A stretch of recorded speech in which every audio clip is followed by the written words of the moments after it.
નમસ્તે વિદ્યાર્થી મિત્રો. આજે આપણે ધોરણ 12 તત્વજ્ઞાન વિષયમાં પ્રકરણ 1 વિશે માહિતી મેળવીશું. પ્રકરણ 1 વિધાનના રૂપો અને તેના પ્રકારો. મિત્રો, અગાઉ આપણે જોઈ ગયા છીએ કે અર્વાચીન તર્કશાસ્ત્રને પ્રાતિક તર્કશાસ્ત્ર પણ કહે છે, કારણ કે અર્વાચીન તર્કશાસ્ત્રમાં પ્રતીકોનો બહોળા પ્રમાણમાં ઉપયોગ થાય છે.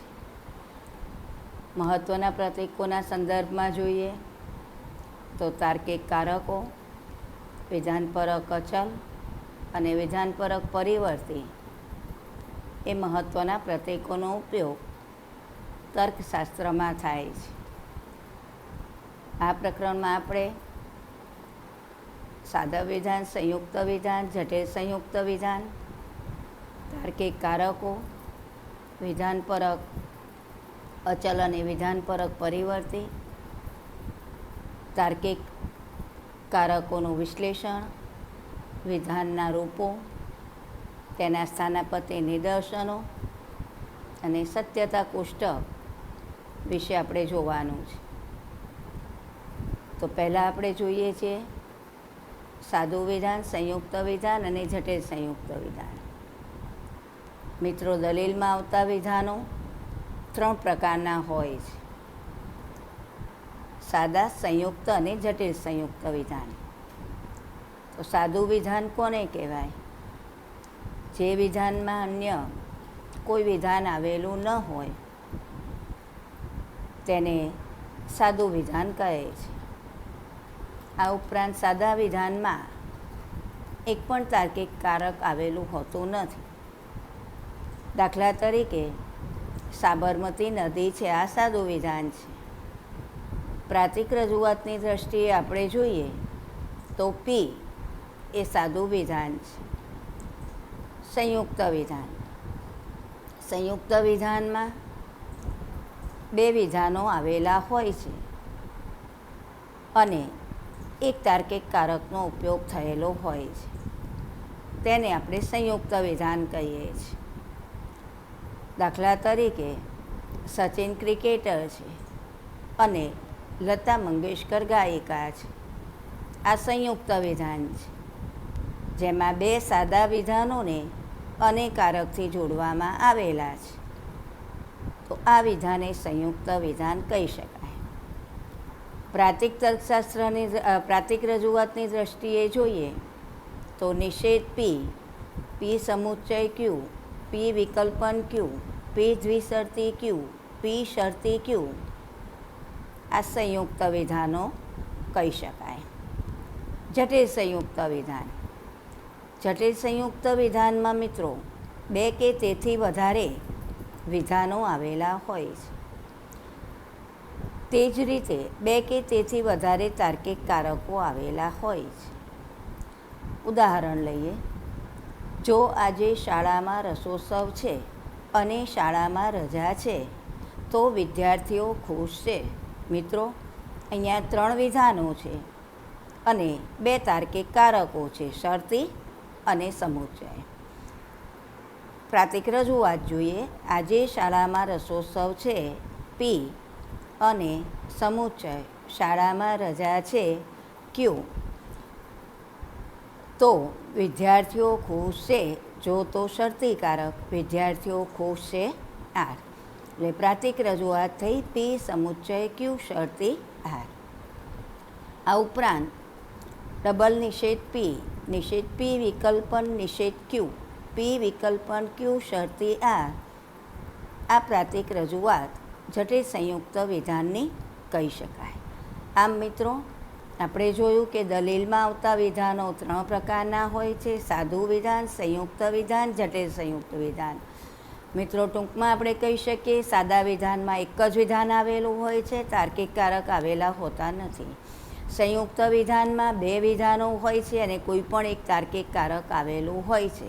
પરંતુ મિત્રો, નિષેધ એક એવું સંયુક્ત વિધાન છે જેમાં એક જ વિધાન આવેલું હોય છે અને તેનો સમગ્ર રીતે નિષેધ થયેલો હોય છે.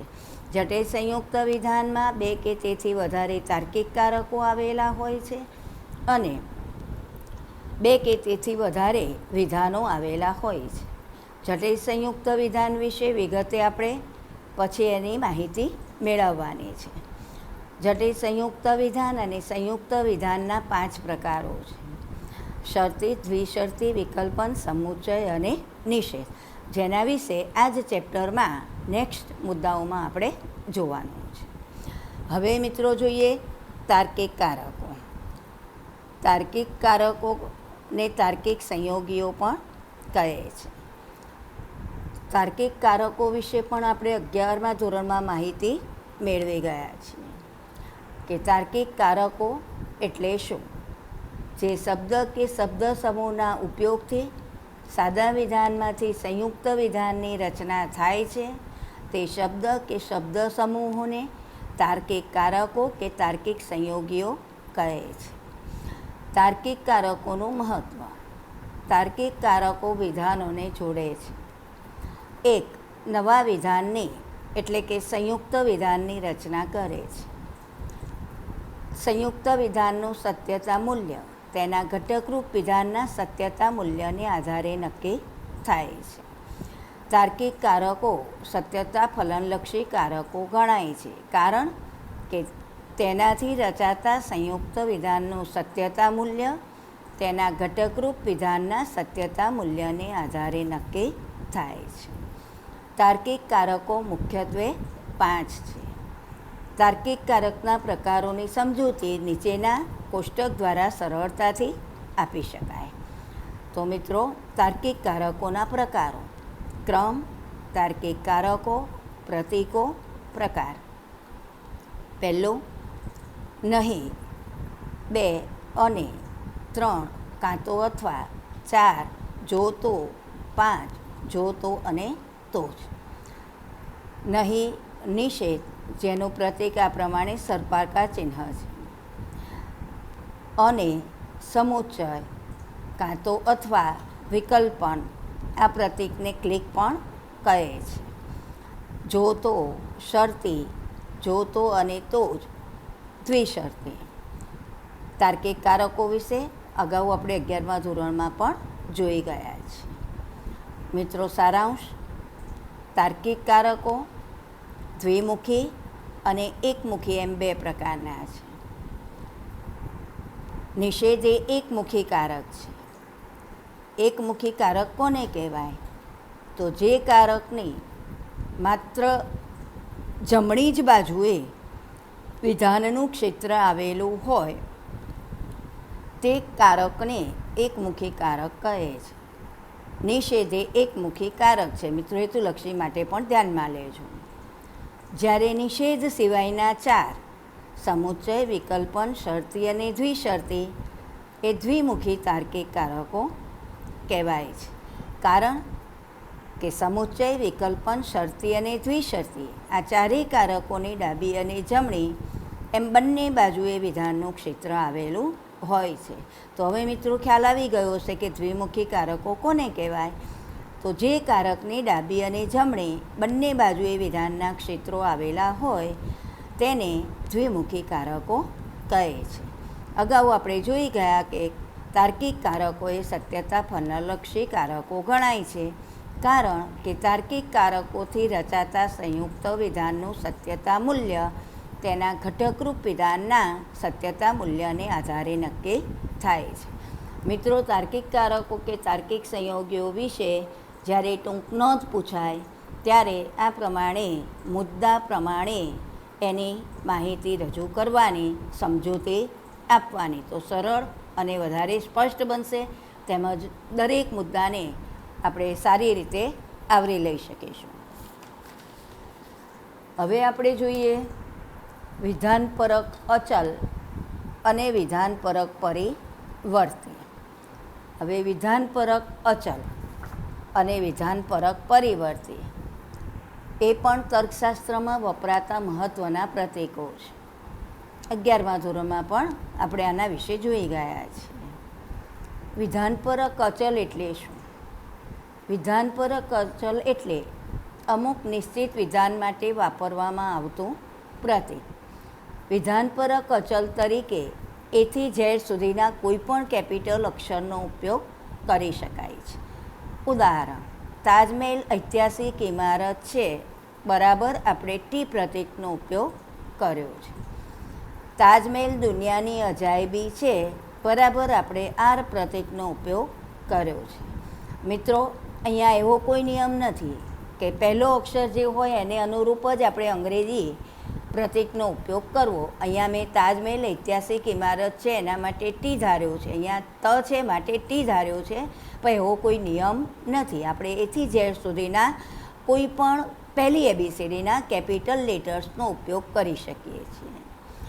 મિત્રો, વિધાનપરક અચલની પસંદગી કરતી વખતે કેટલીક બાબતોને ધ્યાનમાં લેવાની છે કે એક વખતે એક વિધાન માટે આપણે જે પ્રતીકનો ઉપયોગ કર્યો તેનું તે વિધાન ફરીવાર આવે ત્યારે આપણે તે જ પ્રતીકનો ઉપયોગ કરવો. એના માટે અન્ય પ્રતીક વાપરી શકીએ નહીં. જેમ કે તાજમહેલ ઐતિહાસિક ઇમારત છે એના માટે મેં ટી ધાર્યો, તો જ્યારે એ વિધાન આવે ત્યારે આપણે ટી પ્રતીકનો ઉપયોગ કરવો પડે, બીજું અન્ય પ્રતીક એના માટે લઈ શકીએ નહીં. એ જ રીતે અહીંયા તાજમહેલ દુનિયાની અજાયબી છે એના માટે મેં આર પ્રતીક ધાર્યો છે, તો તાજમહેલ દુનિયાની અજાયબી છે એના માટે મેં આર પ્રતીક ધાર્યો છે, તો તાજમહેલ ઐતિહાસિક ઇમારત છે એના માટે હું આર પ્રતીક ધારી શકું નહીં. તાજમહેલ ઐતિહાસિક ઇમારત છે એના માટે મારે બીજો પ્રતીક ધારવું પડે. વિધાનપરક પરિવર્તી. વિધાનપરક પરિવર્તીને વિધાનપરક ચલ પણ કહે છે. વિધાનપરક અચલને વિધાનપરક અપરિવર્તી પણ કહે છે. વિધાનપરક પરિવર્તી એટલે શું? વિધાનપરક પરિવર્તી એટલે જેને સ્થાને કોઈ પણ વિધાન મૂકી શકાય તેવો પ્રતીકરૂપ અક્ષર. પી, ક્યુ, આર, એસ વગેરે સ્મોલ અક્ષરનો ઉપયોગ વિધાનપરક પરિવર્તી તરીકે થાય છે. અહીં આપણે ઉદાહરણ જોઈએ. નિષેધ પી, પી વિકલ્પન ક્યુ, પી શરતી ક્યુ, પી દ્વિશરતી ક્યુ, પી સમુચ્ચય ક્યુ, પી વિકલ્પન ક્યુ શરતી આર.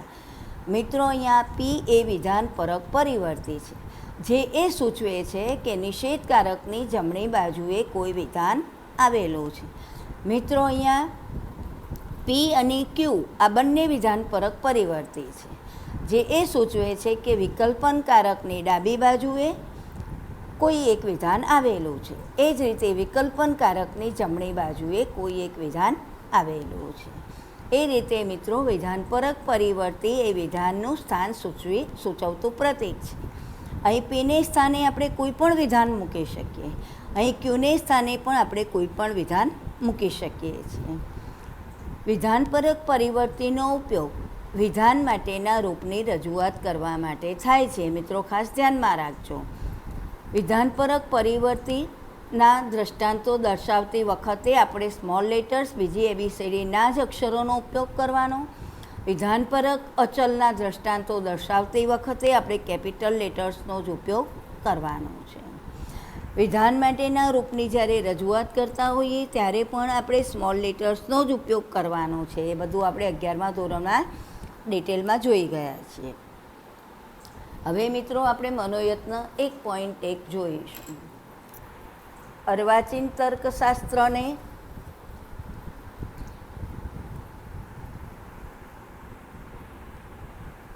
મનોયત્ન 1.1 પ્રશ્ન 1-2 શબ્દોમાં જવાબ આપો. અર્વાચીન તર્કશાસ્ત્ર અન્ય કયા નામે ઓળખાય છે? અર્વાચીન તર્કશાસ્ત્ર પ્રાતિક તર્કશાસ્ત્ર તરીકે પણ ઓળખાય છે. જે વિધાનમાં બીજા કોઈ વિધાનનો સમાવેશ થતો ન હોય તે વિધાનને શું કહેવાય છે? સાદું વિધાન. તાર્કિક કારકો અન્ય કયા નામે ઓળખાય છે? તાર્કિક સંયોગીઓ. વિકલ્પનની શાબ્દિક રજૂઆત માટે કયા શબ્દ જૂથનો ઉપયોગ થાય છે? કાં તો અથવા. મિત્રો, આ રીતે લખવાનું. જ્યારે પણ કારકની રજૂઆત કરવાની થાય ત્યારે આપણે આ પ્રમાણે લખવાનું. જો તો શબ્દ જૂથ માટેનું પ્રતીક શરતી. જો તો અને તો જ શબ્દ જૂથ માટેનું પ્રતીક દ્વિશરતી. મિત્રો, પ્રતીક કયું છે એટલે આપણે શરતી દ્વિશરતી શબ્દમાં નથી લખતા, પ્રતીક તરીકે દર્શાવીએ છીએ. અમુક નિશ્ચિત વિધાન માટે વાપરવામાં આવતા પ્રતીકને શું કહે છે? વિધાનપરક અચલ. તમે પ્રામાણિક છો આ વિધાનની પ્રાતિક રજૂઆત લખો. તમે પ્રામાણિક છો બરાબર પી સંકેતાવલી. પ્રાતિક રજૂઆત પી. વિધાનના સ્થાનનો નિર્દેશ કરનારા પ્રતીકોને શું કહેવાય છે? વિધાનપરક પરિવર્તી. વિધાનપરક પરિવર્તીઓનો ઉપયોગ શેની રજૂઆત કરવા માટે થાય છે? વિધાન માટેના રૂપની. મિત્રો ધ્યાનમાં રાખજો, નિર્દેશ આવે તો વિધાનના સ્થાનનો નિર્દેશ કરનારું પ્રતીક એટલે વિધાનપરક પરિવર્તી. પણ શેની રજૂઆત માટે થાય છે? તો વિધાનપરક પરિવર્તીઓનો ઉપયોગ વિધાન માટેના રૂપની રજૂઆત માટે થાય છે. પ્રશ્ન 2, 1-2 વાક્યમાં ઉત્તર આપો. અર્વાચીન તર્કશાસ્ત્રને પ્રાતિક તર્કશાસ્ત્ર તરીકે શા માટે ઓળખવામાં આવે છે? અર્વાચીન તર્કશાસ્ત્રને પ્રાતિક તર્કશાસ્ત્ર કહે છે કારણ કે અર્વાચીન તર્કશાસ્ત્રમાં પ્રતીકોનો બહોળા પ્રમાણમાં ઉપયોગ થતો હોવાથી અર્વાચીન તર્કશાસ્ત્રને પ્રાતિક તર્કશાસ્ત્ર પણ કહે છે. દલીલોની અંદર આવતા વિધાનો કેટલા પ્રકારના હોય છે? કયા કયા? મિત્રો ખાસ ધ્યાન રાખજો, ઘણીવાર વિદ્યાર્થીઓ એક જ ઉત્તર આપે છે. અહીંયા આપણને 2 પ્રશ્નો પૂછ્યા છે. દલીલોની અંદર આવતા વિધાનો કેટલા પ્રકારના હોય છે? 3 પ્રકારના. 1 કરી અને સાદું વિધાન, 2 કરી સંયુક્ત વિધાન અને 3 કરીને જટિલ સંયુક્ત વિધાન. સાદા વિધાનની વ્યાખ્યા આપો. જેમાં જે વિધાનમાં બીજા કોઈ વિધાનનો સમાવેશ થતો ન હોય તેને સાદું વિધાન કહે છે. તેમજ જેમાં એક પણ તાર્કિક કારક આવેલું હોતું નથી. દાખલા તરીકે આબોહવા ખાવાનું સ્થળ છે, સાદું વિધાન છે. સંયુક્ત વિધાનની વ્યાખ્યા. 1 કે તેથી વધુ સાદા વિધાનોનો સમાવેશ થયેલો હોય તેને સંયુક્ત વિધાન કહે છે. પણ મિત્રો જ્યારે સંયુક્ત અને જટિલ સંયુક્ત વિધાન 2ની વાત કરતા હોઈએ ત્યારે સંયુક્ત વિધાનમાં માત્ર 2 જ વિધાનો આવેલા હોય છે. નિષેધ એ જ માત્ર એક જ વિધાન હોય છે જેમાં વિધાનનો સમગ્ર રીતે નિષેધ થયેલો હોય છે. બાકીના 4 પ્રકારો શરતી, દ્વિશરતી, સમુચ્ચય અને વિકલ્પનમાં 2 વિધાનો હોય છે અને એક તાર્કિક કારક આવેલું હોય છે. જેમાં આપણે ઉદાહરણ અગાઉ પણ જોઈ ગયા છીએ. સંયુક્ત વિધાનનું દ્રષ્ટાંત. શ્રી નરેન્દ્રભાઈ મોદી ભારતના વડાપ્રધાન છે અને વિજયભાઈ રૂપાણી એ ગુજરાતના મુખ્યમંત્રી છે. આ સંયુક્ત વિધાન છે જે સમુચ્ચય પ્રકારનું છે. તાર્કિક કારકો એટલે શું? જે શબ્દ કે શબ્દ સમૂહના ઉપયોગથી સાદા વિધાનમાંથી સંયુક્ત વિધાનની રચના થાય છે તે શબ્દ કે શબ્દ સમૂહોને તાર્કિક કારકો કે તાર્કિક સંયોગીઓ કહે છે. તાર્કિક કારકો કેટલા છે? કયા કયા? તો મિત્રો અગાઉ આપણે જે કોષ્ટક જોઈ ગયા એ કોષ્ટક દ્વારા એની માહિતી આપવાની કે તાર્કિક કારકો મુખ્યત્વે 5 છે જેને નીચેના કોષ્ટક દ્વારા સમજૂતી આપી શકાય. એ પ્રમાણે આપણે આ સમજૂતી આપવાની. ક્રમ, તાર્કિક કારકો, પ્રતીકો અને પ્રકાર. નહીં, નિષેધ અને સમુચ્ચય, કાં તો અથવા વિકલ્પન, જો તો શરતી, જો તો અને તો જ દ્વિશરતી. તાર્કિક કારકો માટે પ્રયોજાતા પ્રતીકો લખો. તો આપણે એ પ્રતીકો જોઈ ગયા છીએ. આ રીતે દર્શાવવાનું. તાર્કિક ક્રમ, તાર્કિક કારકો અને પ્રતીકો, એમાં પ્રકાર દર્શાવવાની જરૂર નથી. નહીં, નિષેધ અને સમુચ્ચય, કાં તો અથવા વિકલ્પન, જો તો શરતી, જો તો અને તો જ દ્વિશરતી. મિત્રો આ રીતે વ્યવસ્થિત રીતે દર્શાવવાનું કોષ્ટક સ્વરૂપે. તાર્કિક કારકોને શા માટે સત્યતા ફલનલક્ષી કારકો કહે છે? તાર્કિક કારકોને સત્યતા ફલનલક્ષી કારકો કહે છે કારણ કે તાર્કિક કારકોથી રચાતા સંયુક્ત વિધાનનું સત્યતા મૂલ્ય તેના ઘટકરૂપ વિધાનોના સત્યતા મૂલ્યને આધારે નક્કી થાય છે. વિધાનપરક અચલ એટલે શું? અમુક નિશ્ચિત વિધાન માટે વાપરવામાં આવતું પ્રતીક એટલે વિધાનપરક અચલ. મિત્રો વિધાનપરક અચલમાં પ્રતીકોનો આપણે નિર્દેશ કરવાનો અવશ્ય. એથી ઝેડ સુધીના કોઈપણ અંગ્રેજી કેપિટલ અક્ષરનો વિધાનપરક અચલ તરીકે ઉપયોગ કરી શકાય છે. વિધાનપરક પરિવર્તી એટલે શું? જેની સ્થાને કોઈપણ વિધાન મૂકી શકાય તેવું પ્રતીક એટલે વિધાનપરક પરિવર્તી. P Q R S dash dash કરી વગેરે સ્મોલ અંગ્રેજી અક્ષરનો ઉપયોગ વિધાનપરક પરિવર્તી તરીકે થાય છે. હવે મિત્રો આપણે તાર્કિક કારકો વિશે જોઈ ગયા કે તાર્કિક કારકો એ મુખ્યત્વે 5 છે. હવે આપણે પાંચેય તાર્કિક કારકોનું સ્વરૂપ, વિશ્લેષણ અને સત્યતા કોષ્ટક વિશે આપણે જોઈએ. તો પહેલાં આપણે જોઈએ સમુચ્ચય તાર્કિક કારકનું વિશ્લેષણ, લક્ષણ અને સત્યતા કોષ્ટક. 5 માર્ક્સમાં પૂછાય એવા પ્રશ્નો છે. સમુચ્ચયનું લક્ષણ. લક્ષણ એટલે વ્યાખ્યા. બે સાદા વિધાનોને અનેકારકથી જોડતા સમુચ્ચય વિધાનની રચના થાય છે. સમુચ્ચય વિધાનને સામુચ્ચાયિક વિધાન પણ કહે છે.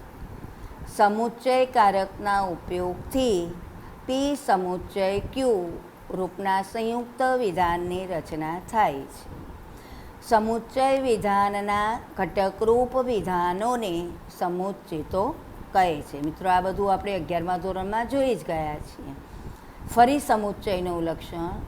બે સાદા વિધાનોને અનેકારકથી જોડતા સમુચ્ચય વિધાનની રચના થાય છે. સમુચ્ચય વિધાનને સામુચ્ચાયિક વિધાન પણ કહે છે. પી સમુચ્ચય ક્યુ રૂપના સંયુક્ત વિધાનની રચના સમુચ્ચય કારક દ્વારા થાય છે. સમુચ્ચય વિધાનના ઘટકરૂપ વિધાનોને સમુચ્ચિતો કહે છે. સત્યતા મૂલ્યનો નિયમ. સમુચ્ચય વિધાનના સત્યતા મૂલ્યના નિયમ અનુસાર બંને સમુચ્ચિતો પી અને ક્યુ સત્ય હોય તો અને તો સમુચ્ચય વિધાન પી સમુચ્ચય ક્યુ સત્ય હોય છે. બાકીની તમામ શક્યતાઓમાં સમુચ્ચય વિધાન અસત્ય બને છે. સત્યતા કોષ્ટક. સમુચ્ચય વિધાનના સત્યતા મૂલ્યના નિયમોની રજૂઆત નીચેના સત્યતા કોષ્ટક દ્વારા દર્શાવી શકાય.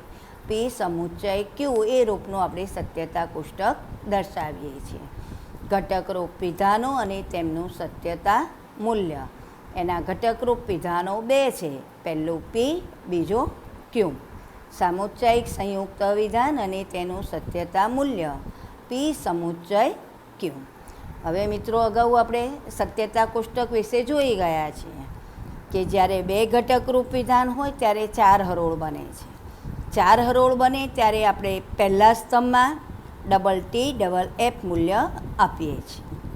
બીજા સ્તંભમાં ટી એફ મૂલ્ય આપીએ છીએ.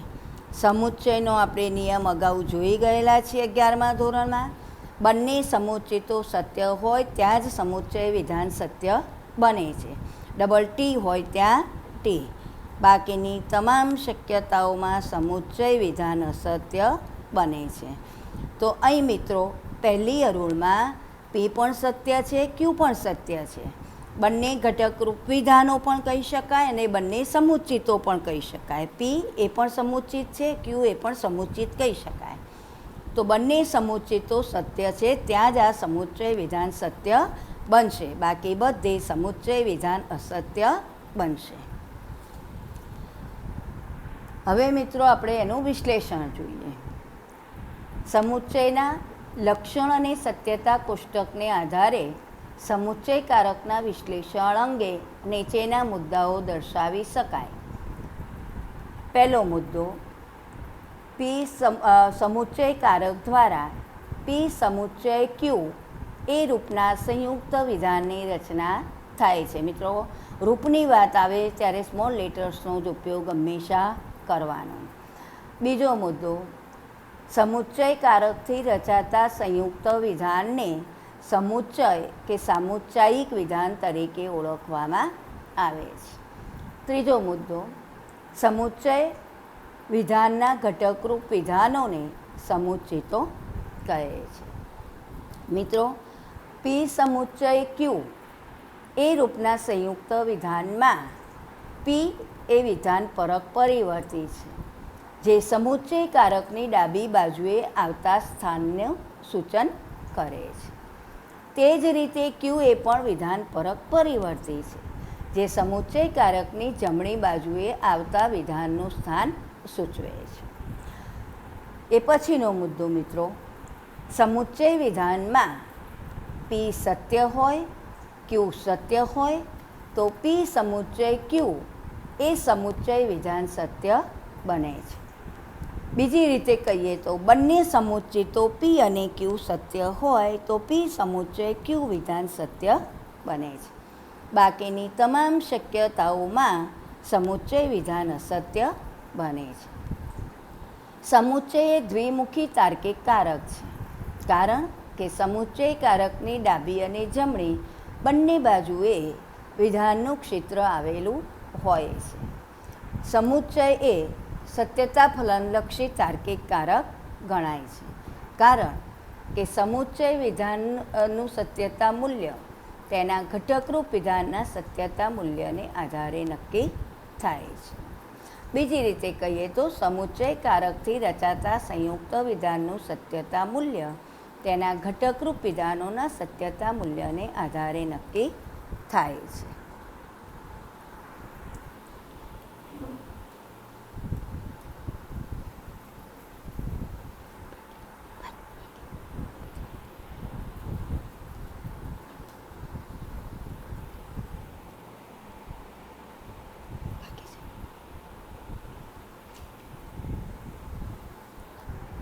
તો મિત્રો, આજે આપણે સાદું વિધાન, સંયુક્ત વિધાન, જટિલ સંયુક્ત વિધાન, તાર્કિક કારકો, વિધાન પરક અચલ અને વિધાન પરક પરિવર્તી, મનોયત્ન 1.1 અને સમુચ્ચય તાર્કિક કારક વિશે જોયું.